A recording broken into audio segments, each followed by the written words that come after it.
when I seen, me and Deontay, we talked last night because I had went down to the house. She was just laughing. He was like, bro, I guess everything you said coming to the light now, huh, bro? Mm-hmm. She, I guess so. She's just funny to me. Well, I mean, is he good, like, as far as training? Who is he having to replace him?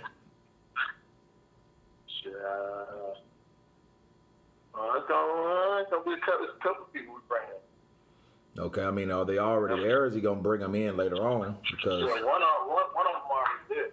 Okay. One of them already did. Hmm. Yep. Okay. So we're so Mark Breland is gone, and yep, sure. he got somebody else in, and then he bringing somebody else in. He already one person already been a part of it. Okay. But we know it's not Mayweather. Yeah. It definitely won't be him, not in a million years. Not in a million years. Okay. Not in a million years. Definitely won't be Mayweather. Okay. You know, Deontay is not. He's not about a publicity stunt or a circus show. Gotcha. Okay. Yeah, man. Gonna be. Whew, that's funny. That made my day yesterday when I then Shelly come out and say something. Well, that's good. I mean, what it does is it brings more. It brings credibility to what you're saying, because if you say one thing and then someone else says something else on top of the interview, because see, the interview opened a lot of people's eyes, but on top of that, a lot of information that was spread, someone else had something contradictory.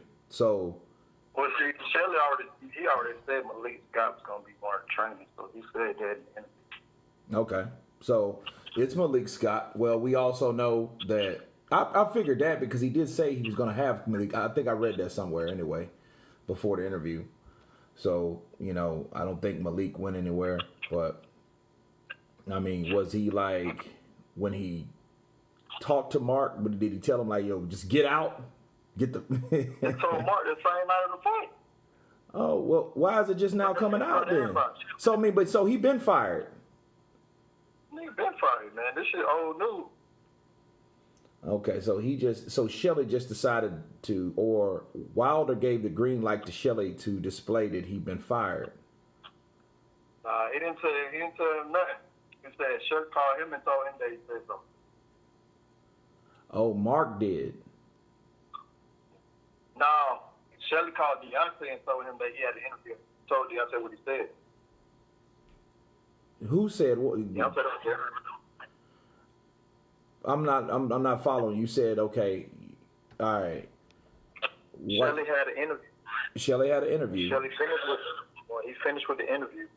He called Deontay and told Deontay exactly what was said.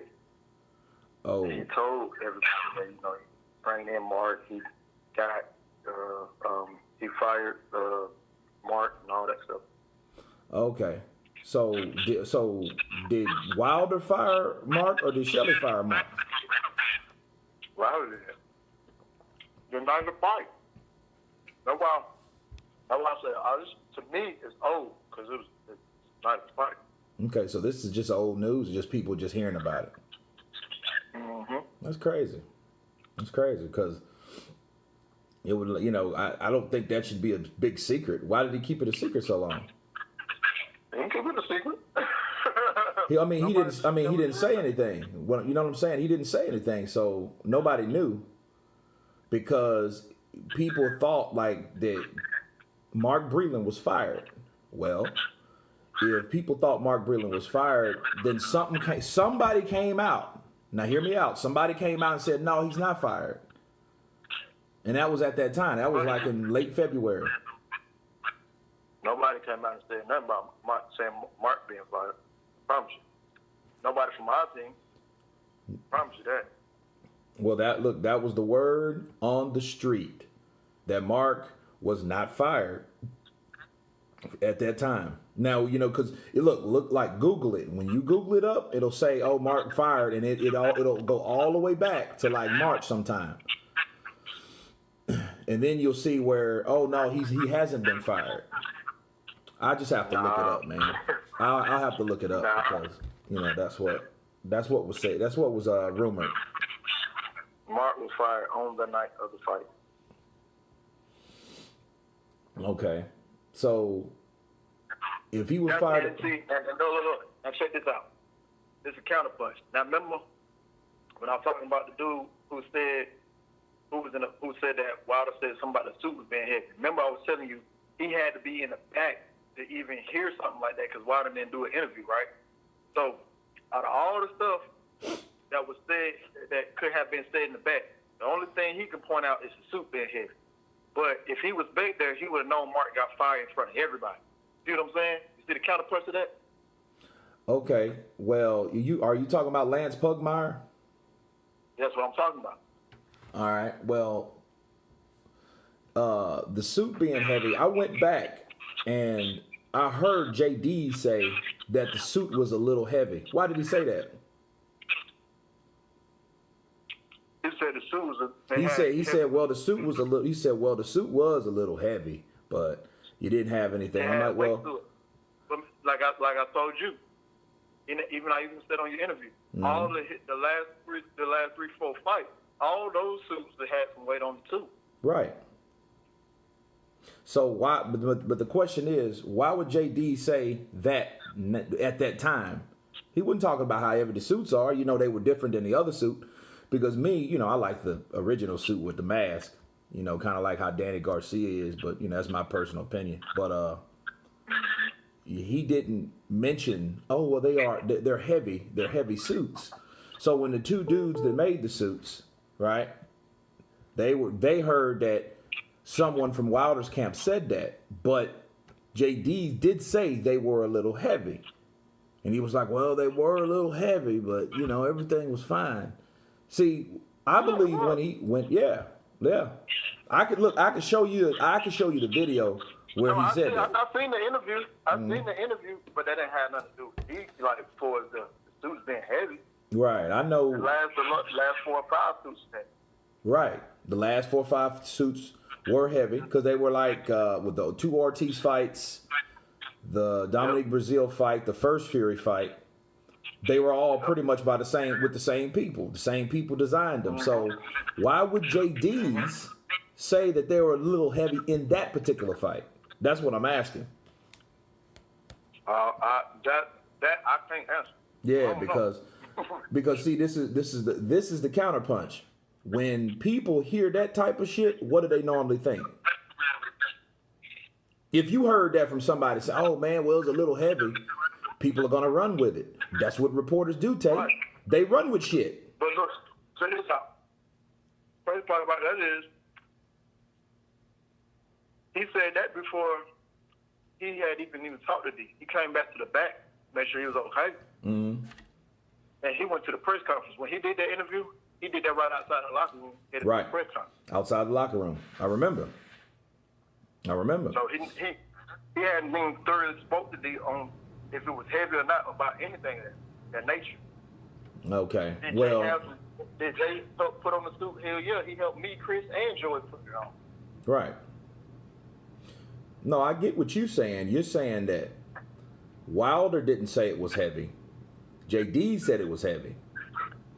So I see where the rumor is, but but here's the thing. I want you to let you know where the rumor could have started from with him saying that. Because we can't explain, you nor me can explain why he said it was heavy. You see what I'm saying? So if we can't explain, because that's the thing you got to ask him. Better yet, I don't know who he's really around. I know you are a friend of his, and I know you cool with JD because JD's helps manage you. But I would find a way to let him know, like, hey man, don't say shit like that. Because you know what I mean? Because it's like, you wanna know what's crazy? What? You know what's crazy? I told him that shit maybe like 2 months ago. I said, "Hey, Cole, don't say that shit. Don't say that shit because understand, man, when when you have someone, especially when someone that lose, any time that you have a person that has 10 title defenses, that has an unorthodox style, that's knocking people out, that hits very hard, that's defining skill set by knocking people out. People are looking for him to lose.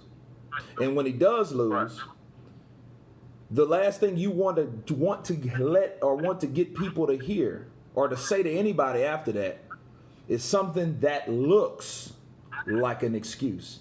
Because people are going to look at it as an excuse, because guess what? Excuses are for the losers. Reasons are for the winners. You know. So that's one of my philosophies. So when a person loses, people just going to look at it as an excuse. So when JD said that, I'm like, oh, what the fuck? Because I looked at it, I'm like, well, there you go right there. And then JD said that. Well, Lance Pugmire, he could have put his stank on it. He could have, he said it was scared. He said it was too after him. He said he couldn't even put it on himself. All that shit. See, you could add all that other thing together. You could put all that in a pot and say, well, hey, you know what? He couldn't even put it on himself. His coach said it was a little heavy. They had to help him put it on. Boom, it was too heavy for him. That's why he couldn't fight. You know what I mean? So they put all that behind one damn statement. That's what I believe that happened. Now, does Lance Pugmire care about Deontay Wilder? I don't think so, if we're going back to that. But I don't think people don't give him stuff to work with. Don't give someone that you know that don't care about your fighter or your friend anything to work with, because that's exactly what happened. See, that's what led you to do interviews, I believe, is because you were hearing a lot of things derogatory about Deontay Wilder. Well, yeah, because at the end of the day, you know what I'm saying, it was just a lot of false news. What made me really start speaking was really about to win. Because just all the false narratives of the fight ain't happening or this not happening. My whole thing is, here in the United States, boxing is not as big as it is over in the UK. Right. We have multiple sports here. We have multiple sports here in the U.S. So boxing is the second to biggest sport over there. And we all know that, besides soccer. So they're a diehard fan. So they're going to come up with every little manipulation thing they can do or say to make a U.S. fighter look bad. In other words, they go so hard for their fighters over there. And that's perfectly fine. But the backlash, what they don't understand is how the U.S. don't give two fucks about what they talking about, because it's multiple sports on the other side. And by being multiple sports over here across the pond, they feel like as if they can say any and everything they want to. For instance, you got Eddie Hearn say some of the dumbest bullshit I've ever heard. But people look at, well, Eddie said this. Well, guess what? Everything, I can't even name the last thing Eddie said that actually came to fruition, because he's a compulsive liar. You look at the fans, all they do is manipulate a fighter. Only reason why they're talking about the Charlos from the UK is because Andre is with the zone. Now, you got UK fans saying, well, Charlo don't want to fight. This whole bunch of bullshit. All right, let's go to the net fight. But